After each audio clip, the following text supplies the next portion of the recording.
ROSYTH bid to take over rival submarine yard. Mother finds daughter after city centre sex attack. And how our hospitals cope with inner city casualties.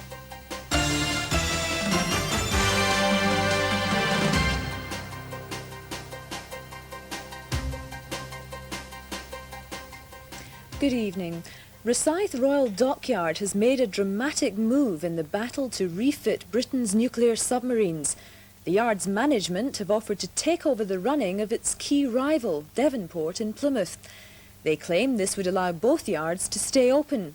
The English yard has dismissed ROSYTH's new initiative as desperate. James Matthews reports. The future of ROSYTH Dockyard hinges on the fortunes of its Trident refit base. Still under construction, it has to be chosen to work on nuclear submarines if ROSYTH is to survive. Only its rival, Devonport in Plymouth, stands in the way. Later this year, the Ministry of Defence will make a decision between the two yards. The loser faces closure. Today, ROSYTH's management has revealed it's told decision-makers in Whitehall that neither yard has to lose out. ROSYTH could work on submarines, Devonport could be kept open to refit ships. One company could run both yards, with its management dominated by ROSYTH personnel. There could be a single management. Devonport, they want to take all the business, including the dockyard business here. As far as we're concerned, we say that there should be specialisation, submarines here and surface ships at Devonport. And for that matter, that a single management organisation, a streamlined one, could run both dockyards, if that's what the Ministry would like. Today's move is effectively a bid to cover all the options being considered in Whitehall. Management here say if they lose out to Devonport, they face what they call severe problems. At best, the loss of thousands of jobs. At worst, the closure of the dockyard. Today, ROSYTH has also strengthened its financial case for selection. It's announced the cost of building its Trident refit base has been cut by nearly half. Its design has been redrawn and simplified. ROSYTH has now submitted updated proposals to the Ministry of Defence, underlining what it sees as its main assets ahead of Devonport: safety and technical expertise. ROSYTH was promised this submarine refitting. It has got all the skills and expertise to do it. It is now time we had a government that is prepared to honour the promise to ROSYTH and ensure that the work does come to the thousands of people who depend upon it in Fife and central Scotland. Managers at Devonport, DML, have today poured scorn on today's announcements at ROSYTH. They've dismissed the management initiative as a desperate move to defend ROSYTH against a very threatening bid. On the question of finances, a spokesman insists the Plymouth yard has produced a less expensive and a better alternative. A 19-year-old Glasgow student is said to be serious but stable after being beaten and then raped in the city centre. The girl's mother found her partially clothed daughter only minutes after the attack early this morning. Jeff Brown reports. The 19-year-old student, who lives on the north side of the city, had been with her 18-year-old friend at Fury Murray's disco near to the St Enoch Centre until about 2:30 this morning. After meeting a man outside, the 19-year-old became separated from her friend, was dragged onto waste ground in Mitchell Street, beaten and sexually assaulted.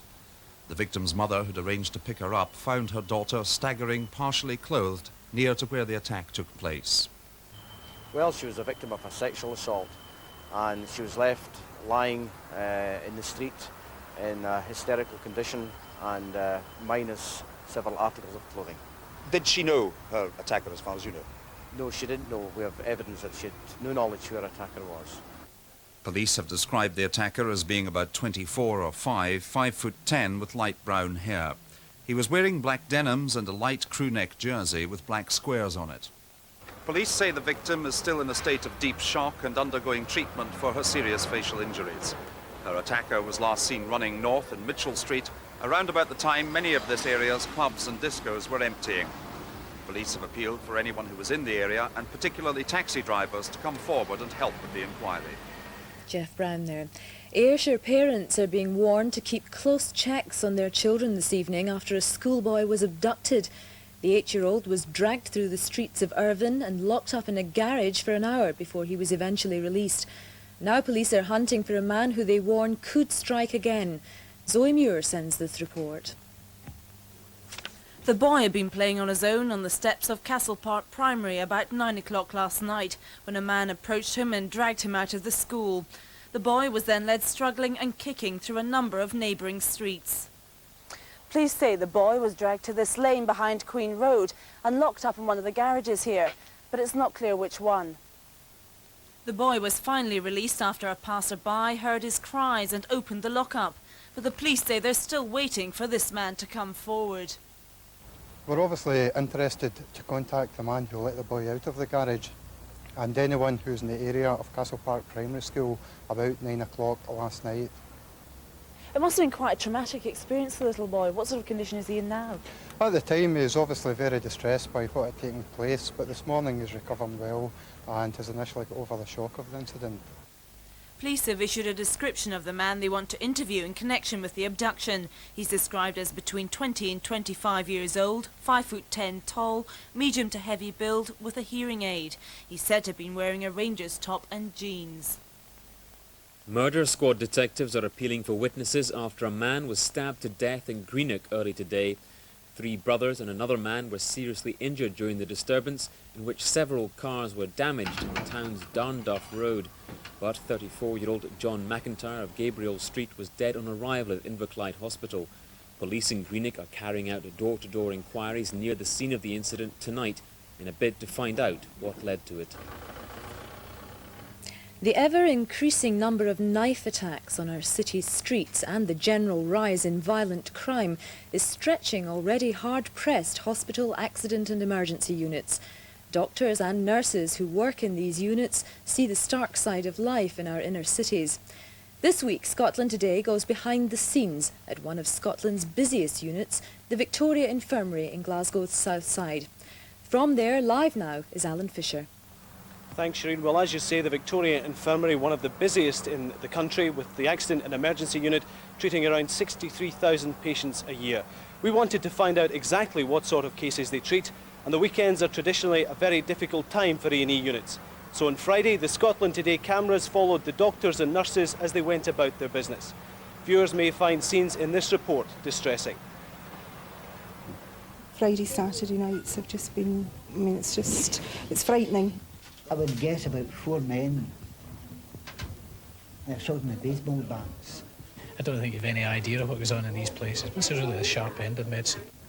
It's Friday night in the Accident and Emergency Unit at the Victoria Infirmary in Glasgow. This is just one of 9 assaults doctors and nursing staff will treat in the next few hours, and this is a quiet night. So, what have they done to you? Have they punched you? Yes, most of the face. Mostly in the face. Have they hit you with anything else other than fists? There was some sort of truncheon involved. The Scotland Today cameras arrived just after 8. Things were busy, mainly children with cuts and bruises, and this 9-month-old boy who'd taken a tumble. He's fallen down 3 stairs. Mum brought him in because he's a bit worried. You see his face is all skinned and bruised. He wants to eat my torch. But he's behaving like a normal 9-month-old child should. Happy and laughing and quite bright. These cases are routine, but most nights the staff know they'll be clearing up the damage after an assault. That too has become routine, and the weekends are the worst. Friday, Saturday nights have just been, it's frightening. We work here and it's frightening. 20 to 11 and the first assaults of the night. Thankfully these are minor, and after a quick check-up, both of them will walk out. I was in the Chinkies ordering up something. Somebody ran in behind me with a bottle, smashed me over the head with it. Ian Anderson is the consultant at the Accident and Emergency Unit, the boss. He's been in charge for the past 8 years. Do you think the public realise exactly what you've got to cope with in casualty? I think they do if they come in here as consumers, you know. But if you're not a consumer, no, I don't think you've any idea of what goes on in these places. This is really the sharp end of medicine. It's not just the public, you know. Other people that work in the hospital don't know what happens here, and perish the thought, but some of my colleagues don't even know what happens here, and maybe some of them choose not to want to know what happens here. It's just quite a tough way of making your living. It's just gone 11 o'clock, and outside the pubs and clubs will be throwing their people out onto the streets. Now the casualty staff will either have a very quiet night, or else there could be trouble on the streets, and they're in for a very busy time. Prophetic words a few moments later, the worst assault so far. When we got him in the ambulance, the other boy came in as well and then started to rip the ocean and everything off. So how did you manage to calm him down? We sent for the police. They've taken him away. Obviously you've got a sore face, alright? Is there anywhere else sore other than your face? Well, back. Your back sore? And at 20 past 11, the fourth assault in 40 minutes. I would guess about 4 men assaulting my baseball bats. I don't know how it looked, but after that, females started to take over, about 3 or 4, and they wouldn't let me go. And I struggled, got to my feet and then struggled again, and they hit me again. How I got away, I don't know. Then what the doctors call a penetrating trauma, a young man claiming he'd been stabbed in the head. Just putting this guy's skirt ends together again. Seen it comes to all these wee knifer mob by just tell all of them, no, what is wrong with them, no? Is there something wrong in life by no everybody has just carry a knife, no, just and chip by and just stab? It's now just after 2 o'clock since we arrived here 6 hours ago. 70 patients have been seen by the doctors. In the past hour, there have been 7, and that includes a stabbing, someone who is suspected of taking an overdose, and someone who thinks their drink may have been spiked. Oh, for a Friday it's been quite mild. Quite peaceful for a Friday. Just before 3, the staff are distracted by disturbance in the waiting room, and Ian Anderson decides to take some action. Get out! Now! Out! And how would you sum up tonight? Not too wild, not too quiet, sort of midway between the two. We've seen a lot of varied clinical material tonight, a lot more blunt assaults than we've seen for many weeks. I suppose that's a healthy sign, if you know what I mean, and that we're not seeing the penetrating trauma that we've been seeing of late. 20 to 6 in the morning, and finally the rush is over. Peace has briefly returned to the unit, but the work for the staff never stops as preparations begin for the handover to the next shift. Well, Alan, we've seen what a stressful job the doctors and nurses have there. Are they ever at risk from violence themselves? It's a very real danger for the doctors and nurses who work in accident and emergency units across the country. Even on Friday night when we were there was a man who wasn't happy with the advice he was getting and let rip with a stream of obscenities towards a doctor who said it was water off a duck's back. But obviously for some of the staff that can get very upsetting. The man was also threatening physical violence, and I'm sure if the doctor hadn't had control of the situation, there was a very real danger that the man could have resorted to that. And I'm told that situation can arise at any time, any day of the week. How much is alcohol a factor in the incidents that end up in casualty?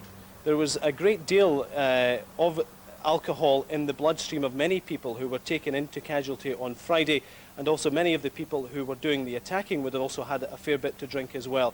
It makes the job for the doctors and nurses very difficult, especially in many cases in assaults where the head is injured, because they can't find out whether the person is slurring their speech because of an injury to the head or perhaps have had too much to drink. It's very difficult for them to try and do their job in these circumstances. Well, it looks pretty quiet at the moment, but what is the busiest time for casualty? There is never really a quiet time for casualty. It may be quiet at the moment, but you can't really predict when it will be quiet and when it will be busy. Friday night, we were told, was average. It could be very busy again on Saturday. I'm told Sunday afternoon is a particularly busy time, and there's always the possibility, I'm told, that Mondays can be hectic.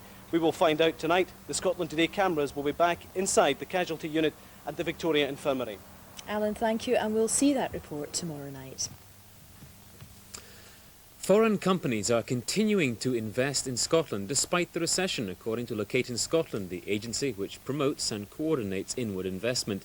Its annual report shows that overseas companies invested £381 million in the past year.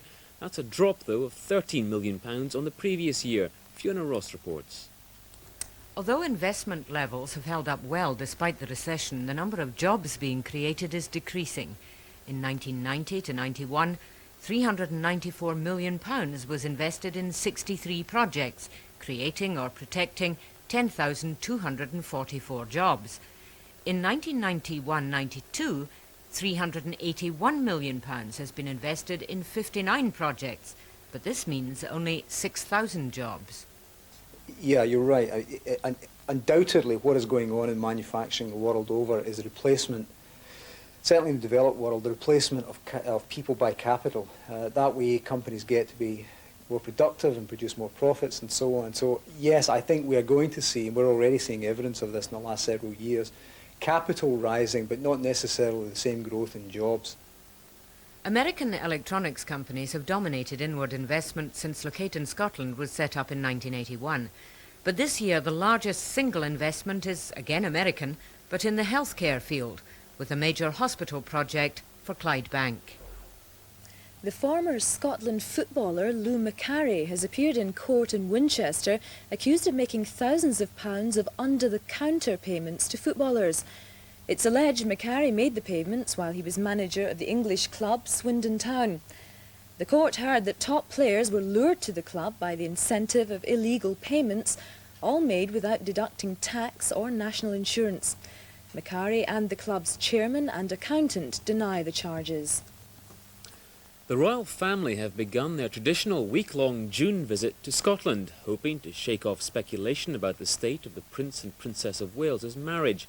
The Queen and the Duke of Edinburgh were in the north-east, while the Princess Royal was in Ayrshire, both parties joining in 400th anniversary celebrations. The Queen and the Duke of Edinburgh were in Fraserburgh, granted its royal charter by James VI 4 centuries ago. A fishing community, it's relied heavily on the sea and borne the cost. The royal party met 20 widows who've lost husbands in fishing tragedies. 4-year-old James McNabb, who's lost his father, grandfather and an uncle, presented the Queen with a bouquet.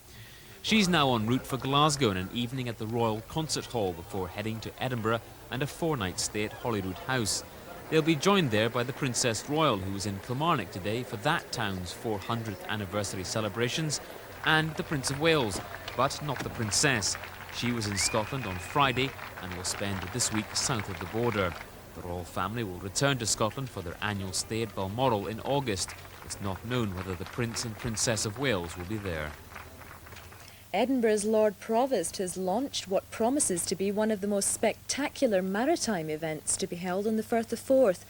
The city is hosting the Cutty Sark Tall Ships Race in 3 years' time. One of the ships which will take part in the race has dropped anchor in Leith. Aileen Taylor was there. The schooner Malcolm Miller is just one of 60 ships which will fill the harbour at Leith for the start of the race in 3 years' time. Winning the right to host the race in the face of stiff competition is a victory for Edinburgh, and according to the organisers it will be a fitting celebration for the development of Leith. This marks a new stage in the regeneration of Leith. A lot of hard work has gone into regenerating the local economy of Leith, and the results of that you can see around about you. But in 1995, Leith will host the Tall Ships Race, which is one of the world's great events. For the young volunteers who will crew the race ships, it will be the adventure of a lifetime. 16-year-old Jane Martin from East Lothian has just completed her first trip on the Malcolm Miller. The most difficult bit, I think, was going up the rigging for the first time. So the first day I got here, we were told we had to go up over the rigging. And to begin with, it was a bit of a shock first day here and you were up over it. But once I'd done it, I felt I'd really achieved something, actually doing it. Over 400,000 visitors are expected to see the ships off from Leith on their voyage to Germany, Denmark and Holland. Sport now, and tonight we have first news of a blueprint for the future of Scottish football and some good news for golf fans.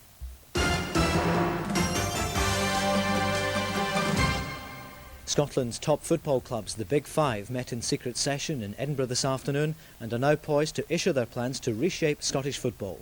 Rangers, Celtic, Aberdeen, Hearts and Dundee United were all represented, and they will come together again on Friday in Glasgow to announce their plans, which will come into effect in season 93-94, not this coming season. The club chairman, including David Murray of Rangers and Celtic's Kevin Kelly, are reluctant to discuss the blueprint in advance of Friday's announcement. But I understand the report which they commissioned from the Carnegie Partnership will push for a new league setup with fewer games and a greater say for the clubs with the biggest pulling power. They will invite other teams to join them in a new elite Premier League, and they're determined that this change will go ahead even without the support of the smaller clubs.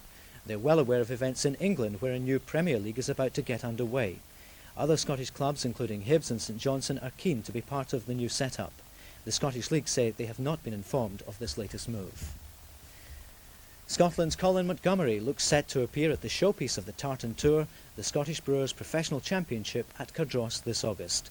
The news was flashed to the PGA just hours after the Troon golfer came so close to winning the US Open at Pebble Beach last night. Finishing just behind Tom Kite and Jeff Sluman, his performance took his worldwide earnings through the £1 million mark. And Scottish PGA Secretary Neil Simpson says Colin is just one of the top golfers who is set to attend a summit meeting next month to give a boost to the game in Scotland.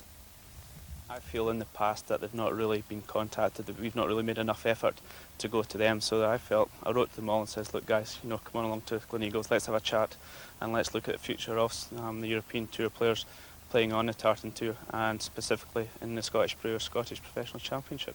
But the competition is so tough. We all see on television the US Masters, the US Open, the British Open. What kind of response are you going to get? Well, I'm hoping for a very good response. I've been very happy with the response we've had so far. We've had the likes of Paul Lawrie, who's probably one of the best rookies on the European Tour this year, and also Colin Montgomery's going to come along, plus Stevie McAllister, who's won twice on the Tour, plus a host of other players. So we've got a very good response now, so it's looking good. What do you say, though, to the Sandy Lyles of this world who can make massive amounts of money on the US Tour and the European Tour? Why should they come to Cardross for the Scottish PGA? I like to think that they would come because they are Scottish. Sandy Lyle, Gordon Brand Jr., they're proud to be Scottish. They play in the Dunhill Cup under the Scottish team. And I would like to think that they should come along and support us, you know, just 1 week out of the whole 52 weeks of the year. They could support us 1 week. They'll be supporting not only the Tartan Tour, but I think they'll be supporting professional golf in Scotland. So still a little time to go before the championships at Cardross. How do you think, realistically, the turnout is going to be? I think the turnout is going to be very good. As I said, we've got the likes of Paul Lawrie. Hopefully Colin Montgomery, especially after yesterday's great finish in the US Open. I thought at one point I was actually going to win it, and then I thought he probably wouldn't have played, you know, because he'd been invited to the US PGA Championship. But I think with his third place, he's got a free week. Hopefully he'll come along to Cardross and play in the event. And let's hope we see him there. That's the sport for this evening. Back to Mark. Thanks, Paul.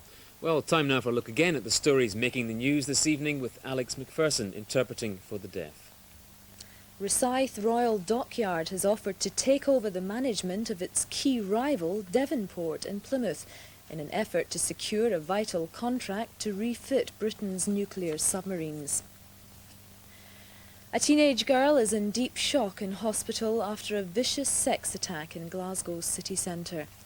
The girl was found on waste ground by her mother, who'd come to pick her up from a disco. Parents in IRVINE have been warned to keep a close watch on their children after an 8-year-old boy was abducted from a local school by a man and dragged to a lock-up garage. Murder squad detectives are appealing for witnesses after 34-year-old John Blackley was stabbed to death in Greenock early this morning. And foreign companies are continuing to invest in Scotland despite the recession. Locate in Scotland agency says overseas companies invested £381 million here last year. Those are the headlines. And finally, you may remember the story of Isabel Slorach from Dumbarton, who we featured last Friday. Born with Down syndrome, Isabel was selected for a special award for looking after her disabled mother for the past 14 years. Today, she flew down to the House of Commons for the ceremony. Our reporter, Ray Stewart, went along too. These were the 5th annual awards by the Down Syndrome Association, designed to give credit to some of the unsung heroes and heroines in society. Isabel came down from Dumbarton this morning, receiving VIP treatment all the way. She's looked after a disabled mother for years, but still manages to fit in a range of activities. I go swimming, and I play cricket, tennis, football, and drama, and music. You've been looking after your mum as well, haven't you? Yes. What have you been doing for her? I help my mum to put her clothes on. So you're helping her around the house? Do the hoovering and dusting and polishing. Isabel has her own disabilities to overcome. She has a deaf problem and she has cataracts. But not only that, she's put all her problems aside in order to care for her mother. And it's that message that should go out loud and clear today, that Isabel is not only living an independent life herself, but she's helping keep her family together and keeping her mother. And her mother said to me, if it hadn't been for Isabel's loving care and attention over the years, she wouldn't be the person she is today, and she wouldn't be living the independent life she has. After getting her award, it was off to the Café Royal for lunch, before heading back to Dumbarton, officially a very important person. Well done to Isabel. That's it from us for now. Good night.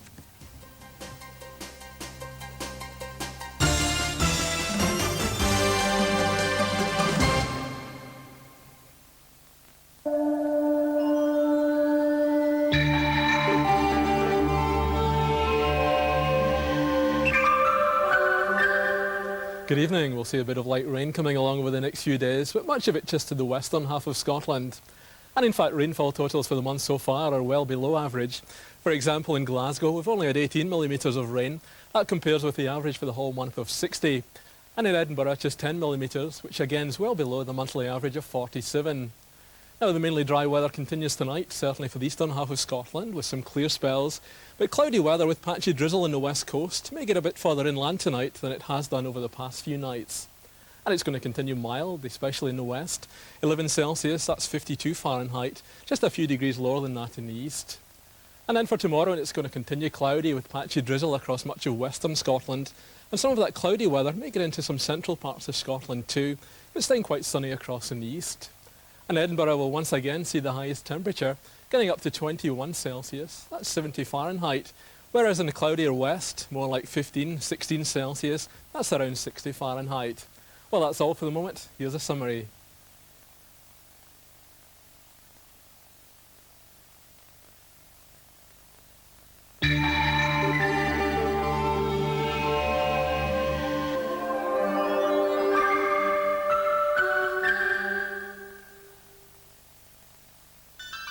Monday on Scottish, and is it bad news for Ivy? This is Mrs. Brennan. It's not about husband Don, is it? Yes, I'm afraid it is. Nicky Campbell invites 3 contestants to spin the Wheel of Fortune at 8 o'clock. Richard Chamberlain is the doctor in Island Sun at 9. So you're not feeling too well. What are you going to do about it? Sheena MacDonald chairs a debate on patient care at 10:40. And with highlights of the Holland versus Denmark semi-final of the European Championship at 11:30, those are some of Monday's highlights on Scottish. Viewers served by the Strathclyde transmitter will suffer an interruption to their service tomorrow between 9 in the morning and 5 in the afternoon. This is to allow for the completion of essential aerial maintenance work, which began earlier today. We would like to apologise for any inconvenience this may cause.